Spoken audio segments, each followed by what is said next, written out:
Hey guys, welcome back to All Things Knives. It's your host Fletcher, and today we, as you can see, are doing finally a review of Sandvik's 14C 28N. I really have enjoyed carrying the Cogent, and I think I had some pretty good experiences with this steel. And so let's just jump into it. So Sandvik, Swedish steel, 14C 28N, if you guys are familiar with 13C 26 or AEBL. Basically the same thing. It's a derivative of it. So they took the formula and then they added some stuff to it. Noticeably being nitrogen. Not a whole lot, as you can see, only 0.11, but nitrogen you don't need a whole lot to alter the structure of a steel. Carbon, as you can see, is 0.62, so not a whole lot. A lot of its trace elements, you got your silicon, your manganese, your phosphorus, sulfur. Chromium is around 14%. Although given this level of carbon and even nitrogen, it's not a whole lot of carbide in steel. But it allows you to get a high attainable hardness. This steel will do at least 62. I think I've seen examples to where it goes even harder. Due to this ability to get high hardness, but also not a whole lot of carbide by percentage, at around 60.8 HRC, this is from Knife Steel Nerds, it was approximately 30 foot-pounds of force it could withstand. And at 62 HRC, this is also evidence from Laren Thomas from Knife Steel Nerds. Sorry, I had to remember where I got it from. So this is over 400 at 62. This knife, I think they said 58 to 60. So we're definitely looking at a decrease from this. But I still feel like I had pretty good performance. This steel is really a really basic, it's a good budget steel. If you see, it doesn't cost a whole lot of money to make. This is about all the nitrogen, or it's hard to get a lot of nitrogen in an ingot steel, which is what this is. Another reason why it's cheap, but because they did a derivative of AEBL, they got a steel that has a high attainable hardness. I think it can go up to around 64. Perform well and be tough and not be brittle because there's not a whole lot of carbide to cause, the reason your knife cracks is because the carbides are hard, the carbide cracks.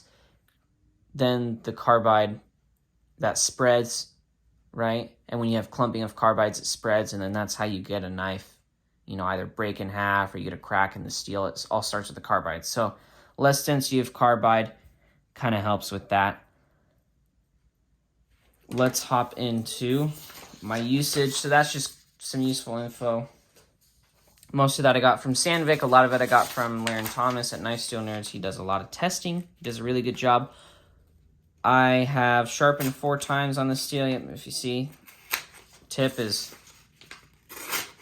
well, there you go. Some life in it there, but definitely I'd say past its working edge, whereas if you go to the back of the knife, it's a very nice edge. All right, one thing I wanted to show you guys is the ability of this to strop back. And it strops back because there's no vanadium carbide. You can use a simple chromium oxide strop. See, that should have, it did. It raised a small burr. It's amazing with these simple steels how much work you can get done with a simple chromium oxide strop.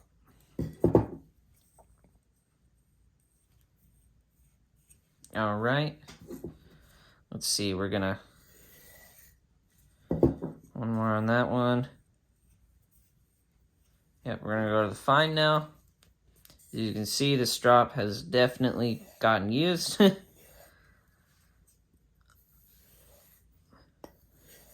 All right.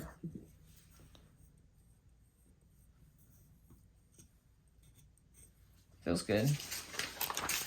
Let's see if that tip area, you guys see that? That's ridiculous, right? I'm with you on that one. So, because of its simple carbide structure, it drops back really, really nicely.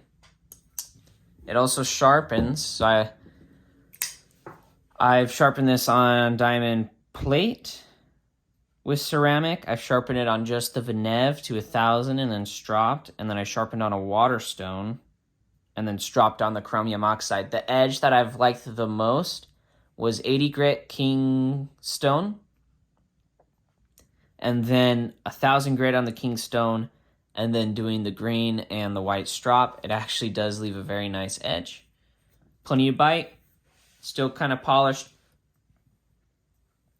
I would say 14C28N likes a mixture of both. A little polish, a little bite. You know, not like Crewware or another high carbide steel where you kind of want to leave that carbide more exposed. This is definitely a steel that you want to polish a little bit. My second favorite was actually on a work sharp system that I freehanded. 320, 600 diamond plate, and then on a fine ceramic, and then stropped. And that strop was just on a green strop, no fine strop. It took a very actually kind of aggressive edge because of the lack of stropping. That's probably my second favorite. This on diamond waterstones, super fast, just boom, bird. You know, I did actually change the angle too. You know, the angles, this show you my Altus. If you see that, very, very steep angle. I definitely laid this back. I'm not sure, but it's got that big of a bevel at around 13 to 14 thousandths. So we're probably talking a 14, yeah, probably a 14, 15 degree edge, if not less than that, maybe 13. Well, probably 15. We're going to go 15 on that one. It's probably a 15. I freehanded, so I'm not too sure. I don't have any of those laser measurement tools either, but at that angle, too, I definitely felt the toughness. There were times where I would slip on packages and I'd hit, you know, whatever counter I was on cutting and did just fine, you know.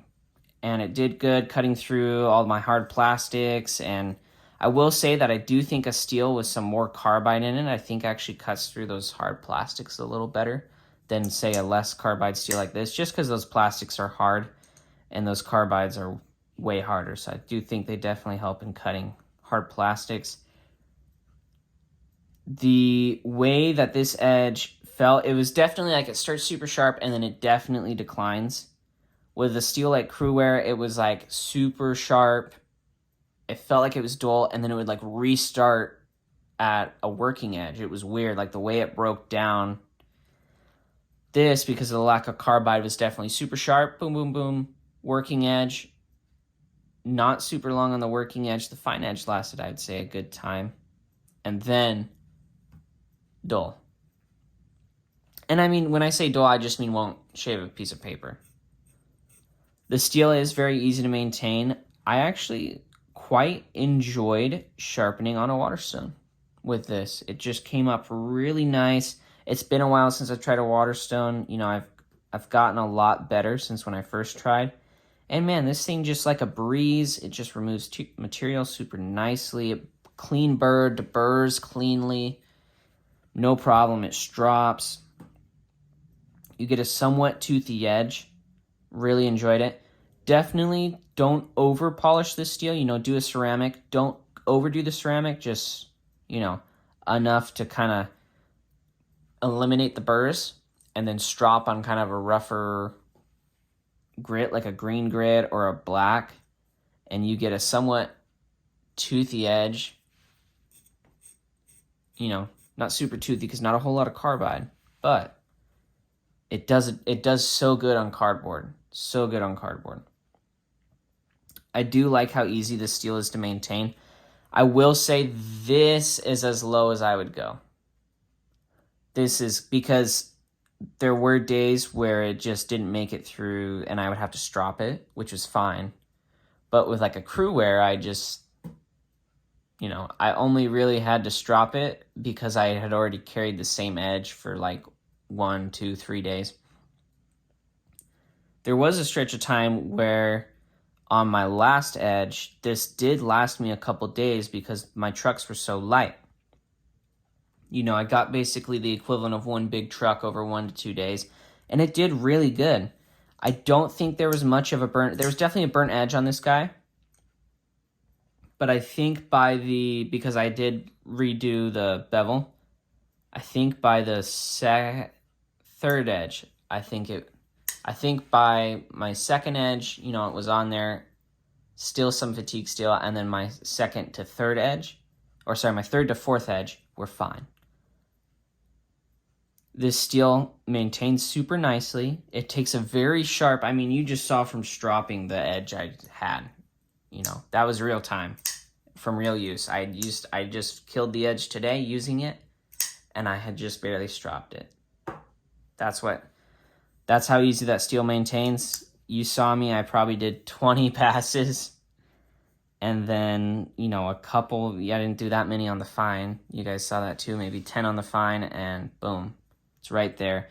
This would be a great steel to learn how to sharpen on. You are getting a good amount of edge retention. I would like to get this Rockwell just to kind of gauge where this is. I felt like edge retention wise, definitely better than VG10, at least Spyderco's VG10, because the fine edge is really what I care about ripping into boxes. Definitely did better than VG10. I'm almost tempted to say Spy 27. I could be wrong about that. I probably am wrong about that. I probably should carry Spy 27 again, but the performance that I got out of the steel was definitely adequate. I definitely feel like this is, if you don't have the money to afford a steel like S30V or 20CV or Crew Rare or even some Spy 27, this is a steel that I would feel like you would just absolutely be fine with.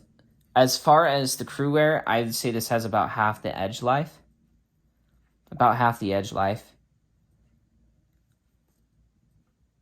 It does have a lot of the same attributes in the way that the way it burrs up, deburs cleanly, and then strops very well. Obviously, you have to use different compounds for Crew Rare. It's vanadium-based, use diamond compounds, but it does strop back. It strops back very nice. I did used to say strop back to 60%, some of my, but I'm thinking 80 to 90% is how much this stropped up, because I just,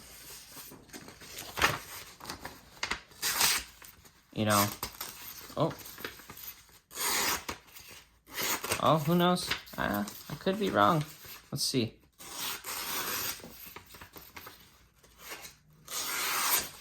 There we go. I seem to take it. All right. Sorry, I just had to make sure I wasn't putting my foot in my mouth. All right. From 60, I'd go to 75. We're going to go 75% original sharpness, because it was definitely sharper than that when I had just off the stone. Man, it was super sharp. As you can see, there were some parts that strop back better than others. A little bit more time on the strop, I think, would fix that, but it could also be the degradation of the steel through use, and then there's just not carbide there exposed that when you strop can be formed.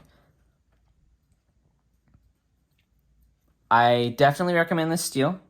It is a good learner steel, good steel to learn how to sharpen on, learn how to maintain with a strop, and definitely a good budget steel. Like if you're just looking for a beater knife, get you some 14C28N. Kershaw makes a ton of knives in it.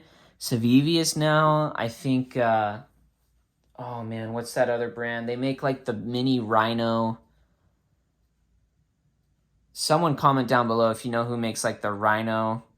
I know, Off Grid Knives, there you go. Off Grid Knives uses it. I think Tucson uses 14C28N. It is an amazing steel, and I'm glad that more companies are starting to finally use it. Yes, I recommend this steel, easy to maintain. This is definitely as low as I would go steel-wise. Definitely wouldn't go any higher. I'd definitely go higher. Definitely probably wouldn't want to go lower. I am going to carry some other budget steels to compare.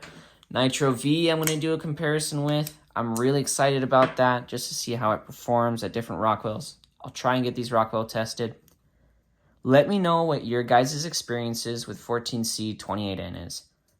It's definitely a steel I recommend. I definitely like crew wear more. I'm definitely liking this more than VG10 from the way it's sharpened. Once I do enough of these reviews, I'll probably do a steel ranking video just so you guys kind of see where they fall in line. I think it'll also be really fun. Please like, comment, share, subscribe if you're not subscribed. Please comment about your experiences with the 14C 28N. And as always, guys, thanks for watching. Stay sharp.